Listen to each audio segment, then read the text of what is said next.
Nze Aisha Furniture nga bulijjo abakolera furniture si kyali Aisha Furniture Banda ebbanda kati tokyategeerawo buli kimu bakisenze. Bannange ofunye omukisa okugoberera story ekwata ku mboozi ya Shakira. Sister teyantimaye yampadde omukisa okumulabako ye kennyini atunyumiza story. 2 okulaba ku musawo sister omusawo ayogerwako mu story eno. 3 kwe kulaba ku Shakira nga bwafaanana era nnyongero bategeeza nti ebintu bino mbikuuma nga byakyama ddala. Bino bye bimu ku byama bye nasalawo kubanga nfaafaagana nabyo paka lwendi ebakira eringi nga nsirikidde ebyama by'abantu. Ekisooka Shakira looks beautiful. So beautiful. So beautiful. Ensi eno nzize kubawa lugambo. Tulina story ejja amangu ddala weekend oba oliawo ng'eggwako oba over the weekend tugekwera ne story ya brother. Ya brother. Nina enteekateeka okubanyumiza experience yange ne sessions zenzija nsinkana. Bwe njogera sessions zino luusi nsisinkana omwami oba omwana w'obulenzi ne twogerako naye ku nsonga ezimutawanya naddala ezeekuusa ku maka oba laavu, nensinkana omwana ow'obuwala ne twogera ku nsonga ezimusumbwa mu relationship oba mu marriage ye, nensisinkana abafumbo n'osinkana omwami n'omukyala, olumu n'obasinkananga bo, olumu ne wajja wabeerawo family meetings nga bagezaako okugonjoola ensonga z'abatabani baabwe bawala baabwe ez'obufumbo ne bakuyita n'ojobeerawo oluusi nga mediator. Ebintu bino nzize entambula nabo nzize entambula mu bulamu bwe buti naye nga ngenda nkompayiringa naatera okusumulula mbabuulire mbanyumize ebintu ebitabula abafumbo abamu nga babirabanga ebitali bikulu kyokka ng'omwali birabanga nsonga. Waliwo ebintu by'osanga nga bitabula abaagalana nga gw'olabanga ebyangu nga bya bizibu, ne wabeerawo by'osanga nga obadde olowooza nti bano abantu already bagenda kufeiringa tebagenda ku reconcilinga ne bawunzika nga bakwataganye bulungi. Nja baleetera experience yange nga nkunyumiza kubanga nabinooti nga ekitabo kijjujjidde kiti bwe naasimbula nga nkunyumiza nti kakati nga mbeerako n'abaagalana oba nga mbeerako ndi n'omwana w'obuwala ndi n'omwana w'obulenzi nga twogera ku kintu kiti kino kyekyali kimulya byawunzika bwe biti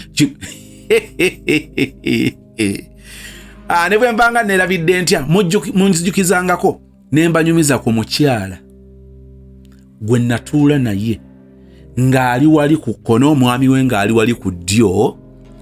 Omusajja n'akola statement eyawaawaza mukazi we n'agamba lindako bulijjo obuzibu bwe buno bulijjo nwanagana naawe nga kino kyekizibu naye nga weewuunya n'owaawala noga wait.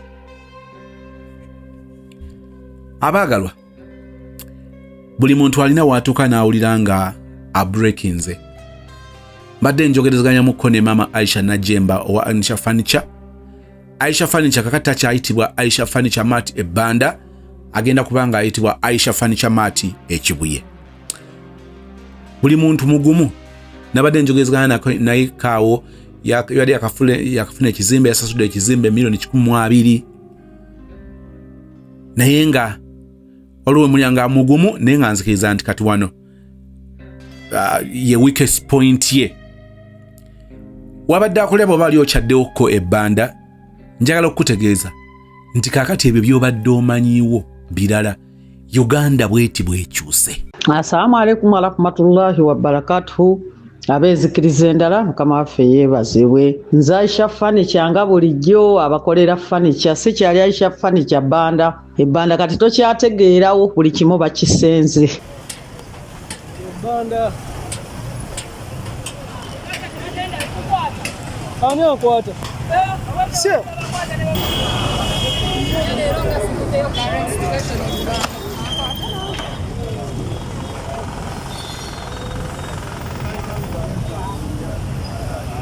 maduka gategeko.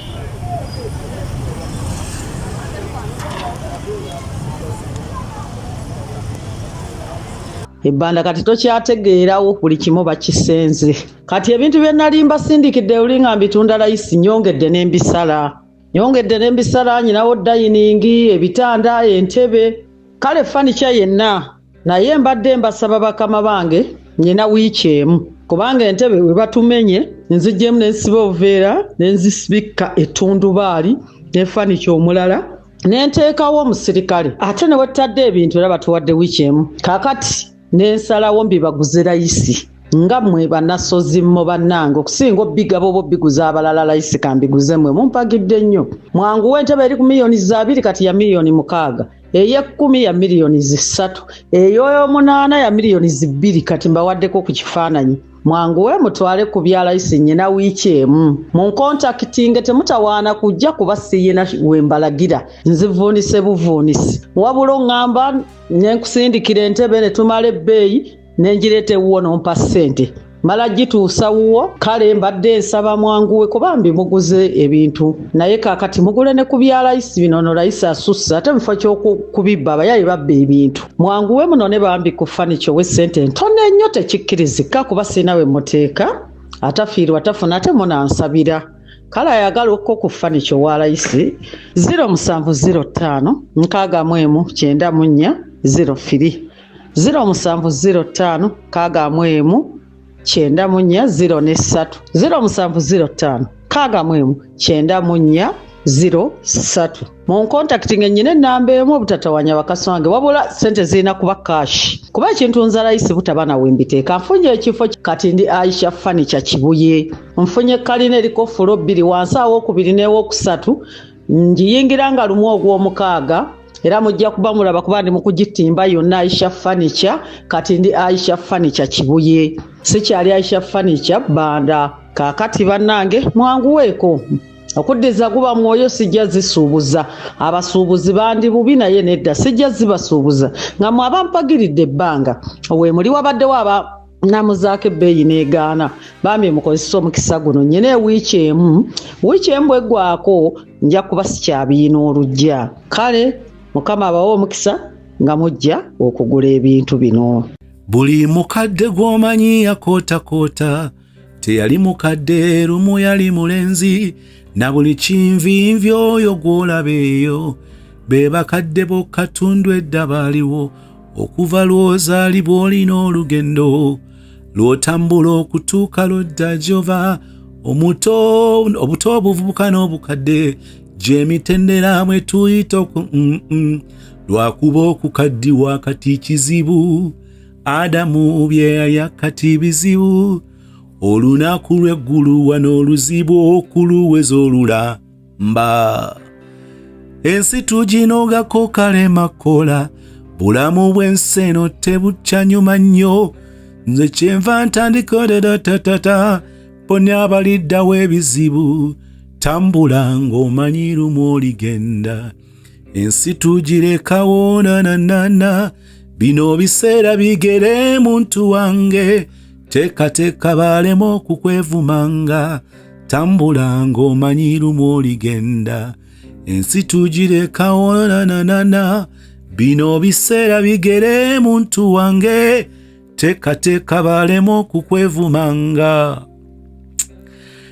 Ndowoozeza nnyo ku bigambo bya Joseph Ssegawo eby'oluyimba olw'omutambuze.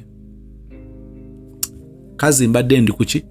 Mbadde nkutegeeza ku nsonga za mama Aisha Najjemba owa Aisha Furniture Mart abadde Banda. Kakati nga tujja bikyusaamu tugambe Aisha Furniture Mart Kibuye okuliraana poliisi. Nja kubanga nkuwa details zonna ne kakati emaali eno kwesa omukisangwa guno. Yes, newankubadde nga ye atundira ebintu bino mu bulumi ku ssente ntono ddala.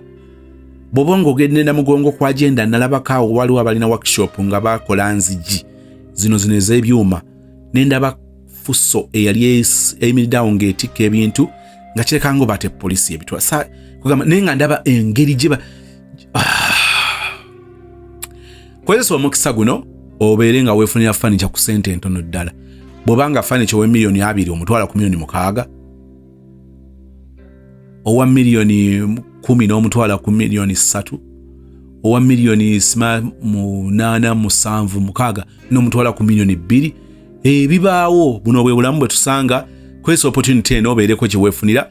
Enamba ku screen nga bw'ogiraba maama Aisha ajja kuba nga akwasaganya okozesa opportunity eno. Yes, asigale ng'agamba nti kale tebabba bibbe, tebaasaanyawo bisaanye, naye okuyita mu nsozi mu family oli alina entebe ze era nzijukirirako n'agamba nti wayi mama Aisha yantuusaako entebe mu mbeera eno era kale. Story eddako ogenda kutya kye bayita emikwano.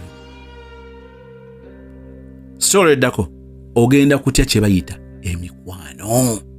N'oyirawo omuntu omubiri n'abanga ku nkomero ya byonna akulwana ayagala kukulaba ng'oli ku ttaka. Naye ng'omujje mu kyalo ng'omujja awabi n'omala okumuteeka awantu bulungi n'asinziira n'alyoka atandikira awo okwagala okukomya.